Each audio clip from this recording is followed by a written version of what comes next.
So in this video, we are going to be revising all of the main algebra concepts that will come up and serve as like assumed knowledge for a calculus-based course like Maths Advanced. So I've done videos on these many different times, so I will work through these quicker and just think of it as like a checklist for the different types of algebraic skills you will need for an advanced course, a calculus-based course.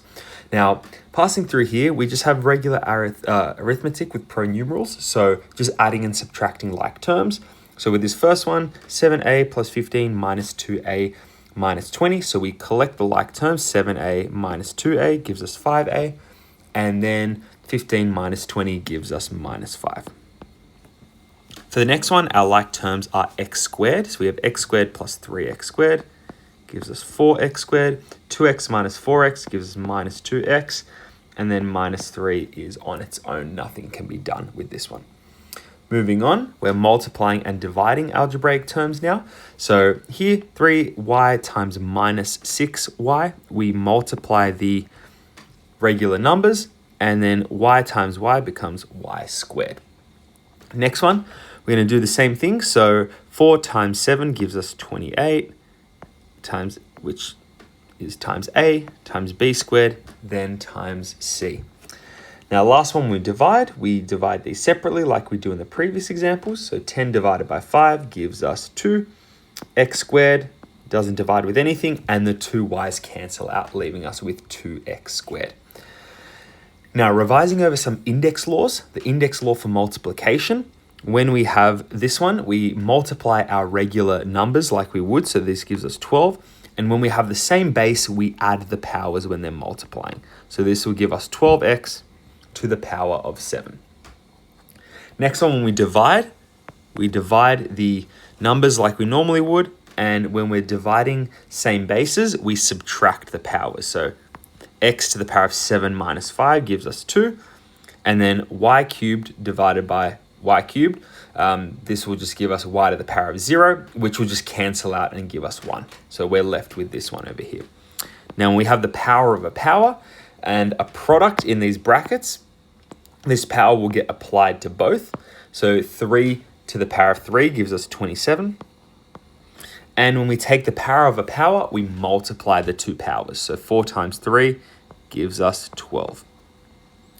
Next one. We're sort of combining some of our index laws here. So doing it in two steps. When we take we take a power to a power, we multiply those two powers, it gives us this. And this one gives us 2 to the power of 4, which is 16, x to the power of 4, y to the power of 4. And simplifying this, the negative will multiply, and the two x's, x to the power of 6 and x to the power of 4, because they're multiplying, we're going to add the power. So that gives us minus 16, x to the power of 10, y to the power of 4. Now, next one, when we have a quotient, the power is going to get applied to the numerator and the denominator. So 2 to the power of 4 gives us 16, and then x to the power of 4 gives us this. And then we have 81, and then y to the power of 4. So there's nothing more we can do here to simplify. We just leave it as it is.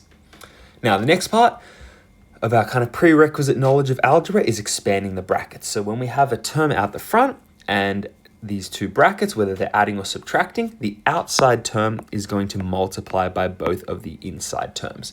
So going through this one, 3x multiplied by 4x gives us 12x squared.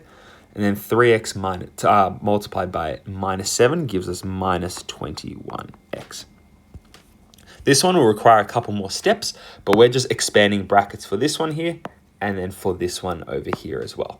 So the first one gives us, multiplying these, gives us 15a minus 5ab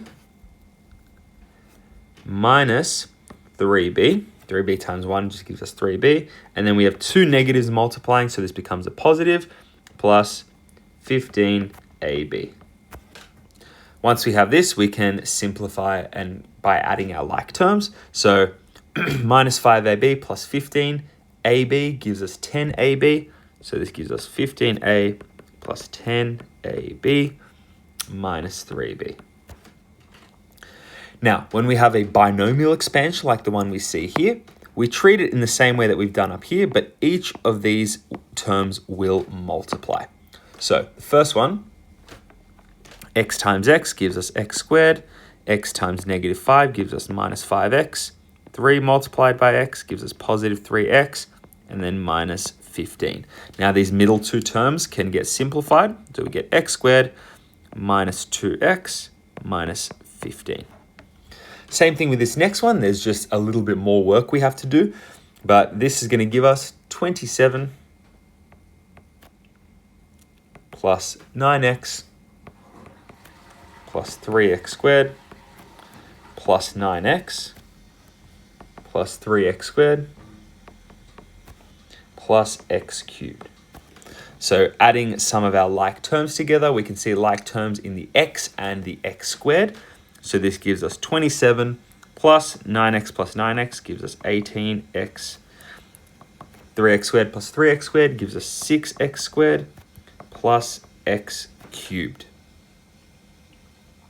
Now we have a couple of special expansions. So we have our two perfect squares when it's positive and negative, and we have our difference of two squares here. Now when we expand this one, we square both of these terms, and the middle term is just two lots of these two terms multiplied together. So this thing is just going to expand out to x squared.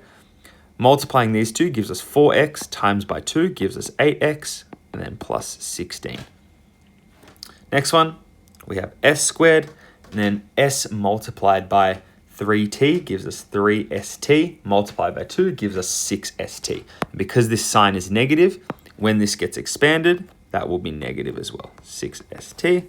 And then the last one is positive. So we are squaring this. So negative 3t all squared gives us 9t squared. Now for our difference of two squares, because the middle terms will cancel out because these signs are opposites, it's just going to be the first term squared minus the next term squared. So minus 9y squared. Okay, so the opposite of expanding is factorizing or factoring. So we're going to do a couple of these here. So we want to pull out our highest common factor and take it outside the brackets. So in this first expression, x squared is the highest common factor. Once you factor this out, we get 4x remaining in that first term, and then 3 in that second term. For the next one, taking out our highest common factor, this is 3b cubed, because we can see 3 goes into both 9 and 15, and b cubed is present in both of these terms. So this gives us 3a squared in the first, and then minus 5 in the next. Okay, moving on. We are factorizing in this first set, in example 2, a difference of two squares, right? Anytime we see two perfect squares and a difference, so they're minusing, we can write this as a difference of two squares. And we just write this basically the reverse way of what we did on the previous page. So we're taking the square root of the first one and the square root of the second one. And one of the signs is positive and the other one is negative. Now, sometimes it may not be obvious that something is a difference of two squares, so we're going to pull out a common factor before we do anything. So 5 goes into both of these. Once I do this, I'll notice that the first one becomes 16x squared minus y squared. And now I can clearly see this in the brackets is a difference of two squares because both of these are perfect squares. So I get 5 outside of 4x minus y, and then 4x plus y. Both of these are the square root of each of these terms here. Now, next one, we're factorizing our monic quadratics. So here, if you remember what we did previously, we wrote the product, sum, and the factor. So the product, we're looking for two numbers that multiply to give 36, two numbers that add to give negative 13. Those two factors, those two numbers are minus 9 and minus 4. So this thing is going to factorize down to x minus 9, x minus 4. For the second one, we're going to do the exact same thing. So we want two numbers that multiply to give negative 28 and add to give positive 12. These two numbers are going to be 14 and then minus 2. So these go in our brackets. So we have a plus 14, a minus 2. Now, our quadratic trinomials, we can get what we call non-monic ones. So when this coefficient of x squared is a number that's not 1, or a coefficient of just the squared term. So what we're going to do, we do it in a similar way with this PSF method, but the product is going to be the product of this coefficient of x squared and this one on the end. So we're looking for two numbers that multiply to give 24, because 2 multiplied by 12 gives us 24, and sum to give 11. Now these two are going to be 8 and 3. Now to do this, we are going to group this in pairs, okay? So our 2x squared stays the same, and we're going to split 11x up into 8x plus 3x plus 12. Now I'm going to factorize each of these pairs individually first. So I'm going to pull out 2x outside the first one, and I have x plus 4. And I'm going to pull out 3 in the second one, and I have x plus 4. Now, x plus 4 is a common factor to both, so we can pull that out the front. And remaining is 2x plus 3. Now, we're going to do the same thing for the next one. We write our product sum factor. Now, our product is going to be that coefficient of this multiplied by the constant term. So that's going to be minus 60, and then minus 11 is our sum. So we want two numbers that multiply to give negative 60 and add to give negative 11. This is going to be negative 15 and positive 4. So I rewrite this as 6x squared, so s squared, minus 4s, plus 4s, minus 15s, minus 10. Now, I've been really careful with my kind of order here. You can do it the other way around, but I just thought this might be a bit easier to factorize, so I've put the 4s first. Now, doing this, I have, let's go 2s is the highest common factor. So I have 3s plus 2. And then here I can take our negative 5 as a common factor, and I have 3s plus 2. So I have 3s plus 2 out the front. And then we have 2s minus 5 in the next bracket. Now, what we're doing here in our last example on this page is we are grouping in pairs. So basically the same thing we've done before. We're going to look at this as two pairs and then try to factorize from there. So in my first pair, I can pull out 3x as a common factor, as the highest common factor. I'm left with 4y and then minus 3. And then I take out a negative because I want the signs to match up with these ones in the bracket. So my highest common factor here is 4. And I have 4y minus 3.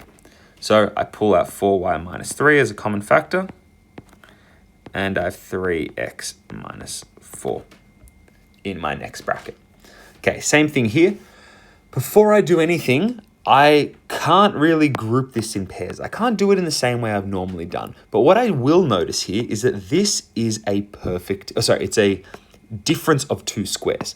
So difference of two squares can be factorized to give s plus t multiplied by s minus t plus, and I'm just going to put a bracket around this just so you can see how this will get factorized. Now, s plus t on its own, we can say that the number in front of it is just 1. Anytime there's nothing in algebra, we can think of it as a factor of 1 in front of it. What this allows us to do is we can pull out s minus t as a common factor, and then in the next bracket, we have s plus t plus 1. And this is how we can group this one in pairs. Now, last thing we're going to talk about is algebraic fractions. Now, we can add, subtract, multiply, divide algebraic fractions in the same way with regular numbers. We just apply it now to the pronumerals as well. So for this one, when we add algebraic fractions, we want to find the lowest common denominator. So with 6 and 4, this is going to be 12. So I'm going to multiply this first one, because to get to 12 with 6, I'm going to multiply by 2. So I'm going to multiply both top and bottom by 2. And for the next one, to get 4 to 12, I have to multiply by 3. So I'm going to multiply top and bottom by 3. And this will give us 43x over 12. I can't simplify any further, so this will stay like this. Now for the next one, the lowest common denominator we can get is 15x. Now, to get each of these to 15x, I can multiply 3x by 5. So I'm going to do that to the top as well. So I get 10 over 15x minus, and to get 5x to 15x, I multiply that by 3 to get 9 over 15x. And now I just subtract the numerator. So I get 1 over 15x.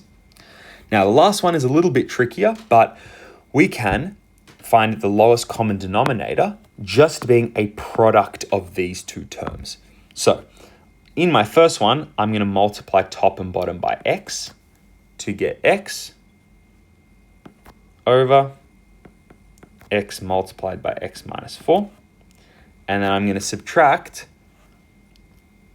from that to get this one to a denominator of x multiplied by x minus 4. I'm going to multiply this denominator and the numerator also by x minus 4.